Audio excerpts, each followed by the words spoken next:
तो मैं हिंदुस्तान की सुप्रीम कोर्ट से ये आजिज़ाना मुअद्दिबाना गुजारिश करता हूँ, हाथ जोड़कर गुजारिश करता हूँ कि ऐसे जो शख्स हैं जो आए दिन फितना फसाद फैलाते हैं, लोगों के दरमियान लोगों के अमन बहाल करने की बजाय वहां पर अमन को खराब करते हैं, ऐसे लोगों के खिलाफ सख्त से सख्त कोई कानून ले। अगर आप अपने हमारे इस खिलाफ सख्त से सख्त कोई कानून ले, अगर आप अपने हमारे इस मुल्क में, इस प्यारे मुल्क में, हमारे इस वतन में अगर अमन अमान चाहते हैं तो ऐसे कुत्तों को बंद कीजिए। अगर कोई मुसलमान राम के बारे में बेइज्जती करता है तो उसे भी वो सजा दीजिए। अगर कोई हिंदू रहमान के बारे में भी अगर कुछ कहता है, अल्लाह के बारे में भी कुछ कहता है तो उसे भी सजा दीजिए। यहाँ पर हर शख्स को इक्वल राइट देनी चाहिए, इक्वल अधिकार देनी चाहिए। किसी को ये हक नहीं कि कोई किसी के धर्म के खिलाफ उंगली उठाए। कुरान ने भी अल्लाह तबारक व तआला यही फरमाया, कोई किसी के धर्म के खिलाफ उंगली उठाए। कुरान में भी अल्लाह तबारक व तआला यही फरमाता है, लकुम दीनुकुम वलियद्दीन, तुम्हें तुम्हारा दिन, हमें हमारा दिन। तो हमें हमारे दिन पर छोड़ दीजिए, आप अपने दिन पर रहिए।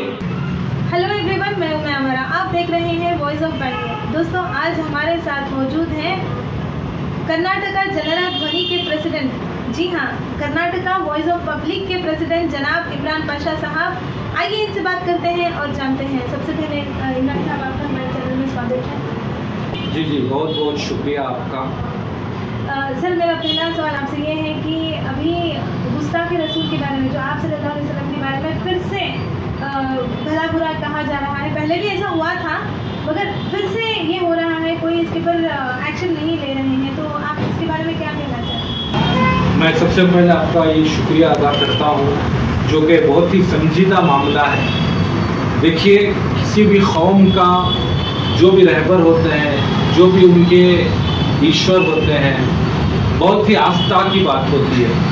अगर कोई, सबसे पहले तो मैं ये बोलूँगा कि माइनॉरिटी को अभी नींद से जागना चाहिए, माइनॉरिटी में खुसूसन मुसलमानों को। ये एक दफ़ा नहीं है, इससे पहले भी बहुत दफ़ा ऐसी चीज़ें हुई हैं।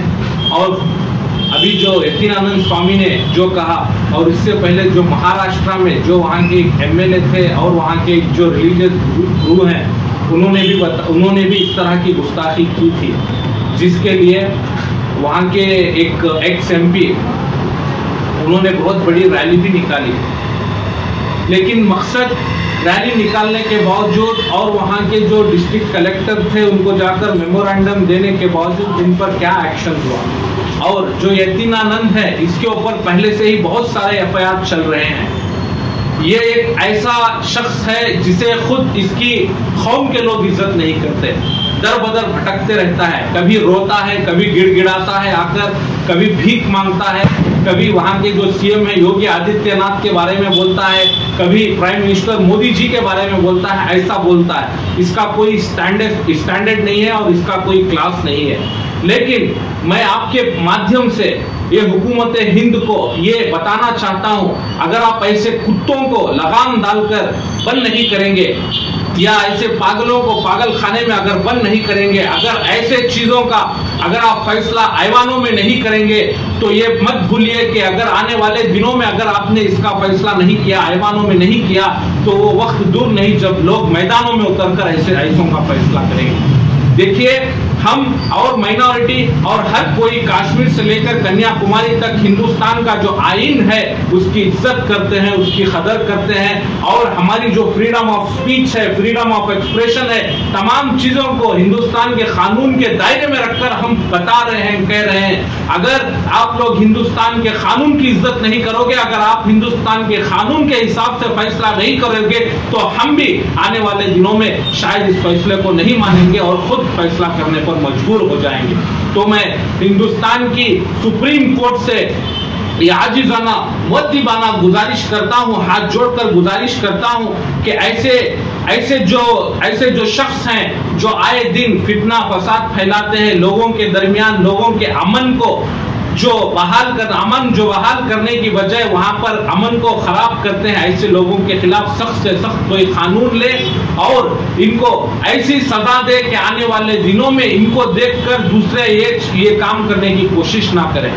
और भले ही और मैं हर स्टेट की, हर राज्य की सरकार से भी ये गुजारिश करता हूं कि सेंट्रल तो अपना काम करेगा, लेकिन अगर आप अपने राज्यों में, अगर आप अपने स्टेट्स में अच्छा माहौल चाहते हैं, तमाम को लेकर अपने स्टेट्स को भी आगे बढ़ना चाहते हैं, तो आप लोग भी आगे आइए और अपने स्टेट की लिमिट में भी ऐसा कोई कानून बनाइए कि अगर कोई वहां का अमन डिस्टर्ब करता है, माहौल खराब करता है, तो उसके लिए क्या सजा चाहिए। देखिए, हमने बहुत सारे नुपुर शर्मा का भी केस देखा था और इससे पहले कमलेश तिवारी ने भी ऐसे कहा था। ऐसा क्या हो रहा है?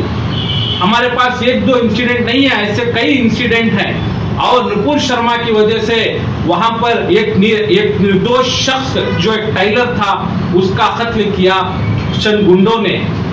तो ऐसे सारी चीजें होती हैं। तो मैं आपको ये बताना चाहता हूं कि अगर आप हमारे इस मुल्क में, इस प्यारे मुल्क में, हमारे इस वतन में अगर अमन और अमान चाहते हैं तो ऐसे कुत्तों को बंद कीजिए।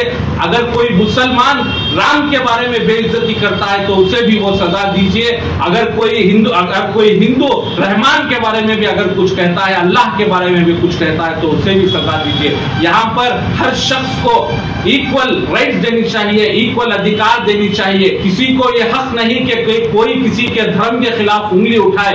कुरान में भी अल्लाह तबारक व तआला यही फरमाता है, लकुम दीनुकुम वलियद्दीन, तुम्हें तुम्हारा दिन, हमें हमारा दिन। तो हमें हमारे दिन पर छोड़ दीजिए, आप अपने दिन पर रहिए। अगर कोई क्रिमिनल काम करता है तो उस क्रिमिनल काम के हिसाब से उसे सजा दीजिए। बस मैं यही कहना चाहता हूं। अगर इसको यहाँ पर खत्म नहीं किया तो आगे और बड़ी मुसीबत आने वाली है। तो सख्त से सख्त गुजारिश करता हूं, और खुसूसन बैंगलोर के जो बैंगलोर के कमिश्नर जी हैं उनसे भी मुलाकात किए हुए हैं और उन्हें भी मेमोरेंडम FIR करने के लिए दिया गया है। उम्मीद करते हैं कि यहाँ पर भी उसके खिलाफ, यतीन आनंद के खिलाफ और जितने भी ऐसे लोग हैं उनके खिलाफ सख्त से सख्त कार्रवाई की जाएगी। शुक्रिया।